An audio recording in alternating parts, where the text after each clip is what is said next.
समधन जी नमस्कार। माधुरी जी ने फोन पर बड़े ही सम्मान पूर्वक शब्दों में अपनी बेटी तनु की सास राजेश्वरी देवी से कहा। नमस्कार माधुरी जी।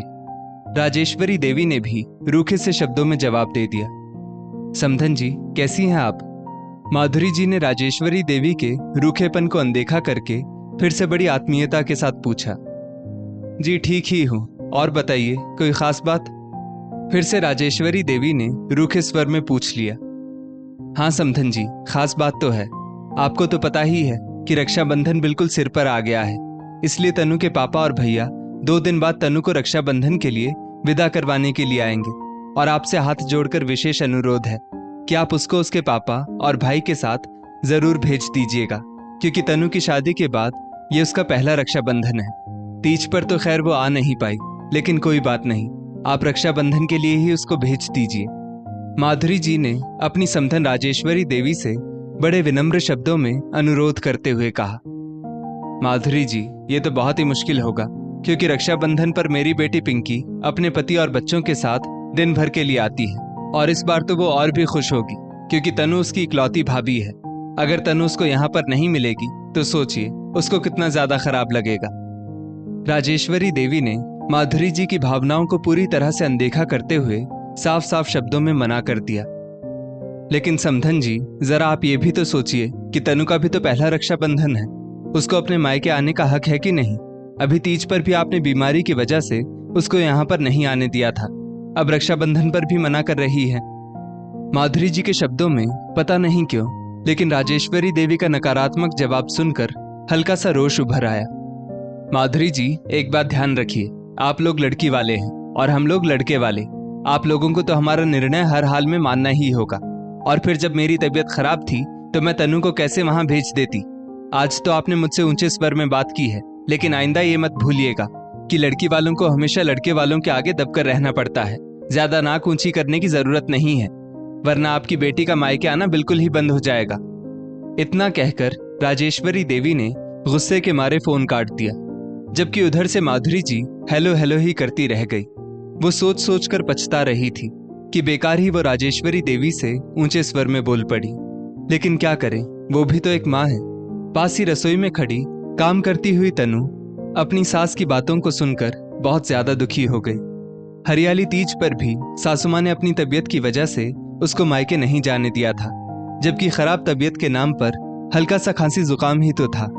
तनु के आस पड़ोस में जिस जिस लड़की की भी शादी हुई थी, सबकी सब सावन में मायके आई हुई थी। सिर्फ तनु ही नहीं पहुंच पाई थी मायके। राजेश्वरी देवी को तो जैसे तनु के मायके जाने के नाम से ही चिढ़ थी। शादी को 9 महीने हो गए थे, लेकिन सिर्फ 2 ही बार पति मनोज के साथ तनु मायके गई थी, वो भी ऐसे कि सुबह को गई और रात को ही वापस आ गई थी। हालांकि मनोज तो चाहता था कि तनु अपने घर पर थोड़े दिनों के लिए रुक ले, लेकिन उसकी भी अपनी माँ की मर्जी के आगे एक नहीं चलती थी। तनु की आंखों में आंसू झिलमिलाने लगे और ना चाहते हुए भी आंसू आंखों से टप टप करके गिर ही पड़े। लेकिन उसी समय मनोज किसी काम से रसोई में आ गया। उसको आज की बातों की अभी तक कोई भी जानकारी नहीं थी। क्या हुआ तनु, तुम रो क्यों रही हो? मनोज ने अपने हाथों में तनु का चेहरा लेते हुए कहा। कुछ नहीं मनोज, बस प्याज काट रही थी, इसलिए आंखों से आंसू निकल पड़े। तनु ने झट से अपने आंसुओं का बहाना बनाते हुए कहा और हाथ में प्याज उठाकर काटने का उपक्रम करने लगी। तनु, शायद तुमको ठीक से झूठ बोलना भी नहीं आता है। प्याज तो तुम अभी हाथों में समूचा ही पकड़ी हो, और मेरी जानकारी के हिसाब से समूचे प्याज से तो कभी भी आंसू नहीं निकलते। मनोज ने तनु के जवाब को नकारते हुए कहा। सच सच बताओ तनु, की बात क्या है? अपने मायके की याद आ रही है ना, या फिर कोई और बात है? मनोज, कैसे बताऊं तुमको, लेकिन अभी अभी मम्मी का फोन आया था मम्मी जी के पास, मुझको रक्षाबंधन पर घर पर बुलाने के लिए। लेकिन मम्मी जी ने फिर से मम्मी को ये कहकर साफ मना कर दिया कि रक्षाबंधन पर तो पिंकी जीजी सपरिवार आती हैं और वो मुझको यहाँ नहीं पाएंगी तो उनको बहुत खराब लगेगा, इसलिए वो रक्षाबंधन पर भी मुझको घर पर नहीं भेजेंगी। इतना कहते ही फिर से तनु की आंखों से टप टप करके आंसू टपकने लगे। ऐसा कैसे कर सकती है मम्मी तुम्हारे साथ? ये तो कुछ ज्यादा ही हो रहा है उनका। अब तो मुझको बात करनी ही पड़ेगी, वरना पानी सिर के ऊपर से निकल जाएगा। तुम्हारी भावनाओं को तो मानो उनको जरा भी ख्याल नहीं है। मनोज बहुत ही ज्यादा तैश में आते हुए बोला। मनोज प्लीज इतने ज्यादा आक्रोशित ना हो, वो माँ है तुम्हारी, इसलिए उनके साथ प्यार से बात करो। तनु बहुत ही ज्यादा समझदार लड़की थी। उसके अंदर उसकी मम्मी ने संस्कार कूट कूट कर भरे थे और मनोज का इस तरह अपनी माँ पर उग्र होना उसको बिल्कुल भी अच्छा नहीं लगा।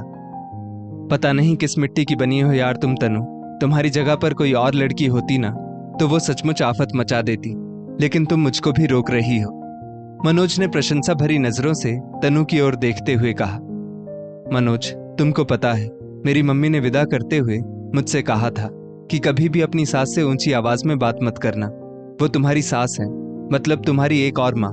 और हाँ, कभी मनोज को भी मत उकसाना, वरना हंसते मुस्कुराते परिवार में फूट पड़ते देर नहीं लगती। तनु ने बड़ी शालीनता के साथ अपनी बात कह डाली। ठीक है तनु, तुम परेशान मत हो, मैं माँ से अच्छी तरह से बात करूंगा, लेकिन मेरा तुमसे वादा है कि इस बार तुम अपने मायके जरूर जाओगी।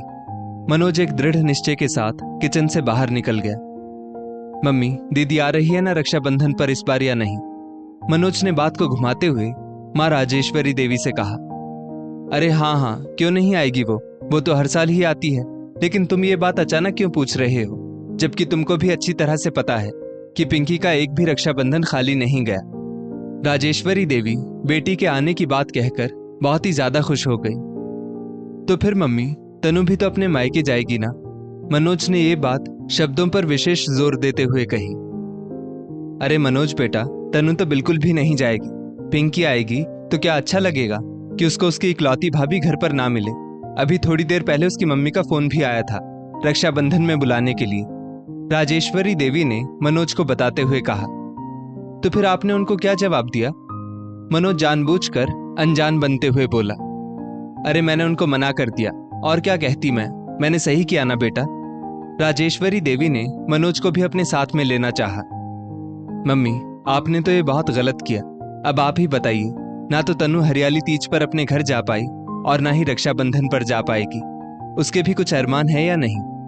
ये कहते कहते मनोज थोड़ा भावुक भी हो गया, क्योंकि वो तनु को बहुत ज्यादा प्यार करता था और उसको तनु की आंखों में आंसू अच्छे नहीं लग रहे थे। बड़ा आया जोरू का गुलाम अपनी पत्नी की तरफदारी कर रहा है और अपनी बहन का ख्याल बिल्कुल भी नहीं है, जो तुम्हारे प्यार में दौड़ी चली आती है। राजेश्वरी देवी अब तो मनोज के ऊपर भड़क ही उठी। मम्मी, अब आप एक बात बताइए मुझे, आपको दीदी का यहाँ पर आना बहुत अच्छा लगता है और आप बड़ी खुशी खुशी बता रही हैं कि पिंकी दीदी का एक भी रक्षाबंधन खाली नहीं गया, लेकिन क्या आपने तनु या तनु की मम्मी की भावनाओं के बारे में सोचना चाहा? वो भी तो अपनी बिटिया को त्योहार में अपने पास देखना चाह रही होंगी। त्योहार तो सबके लिए बराबर होने चाहिए, चाहे वो बेटी हो या बहू। आप बेटी की खातिर बहू के लिए इतनी स्वार्थी कैसे बन गई? और रही बात पिंकी जीजी की तनु से मिलने की, तो मैं शाम रहते ही तनु को वापस ले आऊंगा, लेकिन प्लीज मम्मी, तनु की भी भावनाओं को समझने की कोशिश करिए। वो भी पिंकी दीदी के समान आपकी बेटी ही है। वो तो बेचारी आपकी किसी भी बात का विरोध नहीं करती, आपकी हर बात को आगे बढ़कर खुशी खुशी स्वीकार कर लेती है। अगर वो चाहती तो तीज पर भी जिद करके चली जाती, लेकिन आपके हल्के से खांसी जुकाम की भी चिंता थी उसको। मनोज ने माँ राजेश्वरी देवी का हाथ पकड़कर कहा। हाँ, ये बात कह तो तुम बिल्कुल सही रहे हो। राजेश्वरी देवी ने एक निगाह रसोई में काम कर रही तनु के ऊपर डालते हुए कहा, जो पूरी तरह से अपने काम में व्यस्त थी। मैं ही पागल हूं जो बेटी के मुंह में बहू की भावनाओं को कुचलने की कोशिश कर रही थी, लेकिन तुमने सचमुच मेरी आंखें खोल दी। तुम तो बहुत बड़े हो गए हो जो मुझको इतनी आसानी से सब समझा दिया। राजेश्वरी देवी ने मनोज की बातों को समझते हुए कहा। मम्मी, आपका ही तो बेटा हूं मैं। मनोज ने अपना सिर राजेश्वरी देवी की गोद में रख दिया।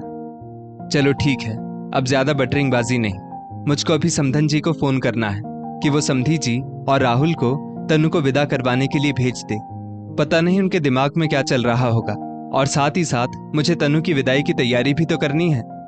राजेश्वरी देवी ने मुस्कुराते हुए कहा, और अंदर रसोई में खड़ी तनु बहुत ज्यादा खुश हो गई कि अब वो भी बाकी लड़कियों की तरह रक्षाबंधन पर अपने मायके जाएगी, और साथ ही साथ अपने पति की समझदारी पर वो मुस्कुरा उठी। दोस्तों, इस स्टोरी को लेकर आपकी क्या राय है, नीचे कमेंट करके जरूर बताइएगा, और ऐसी ही और भी बेहतरीन वीडियोस के लिए हमारा पेज जरूर फॉलो करें। धन्यवाद।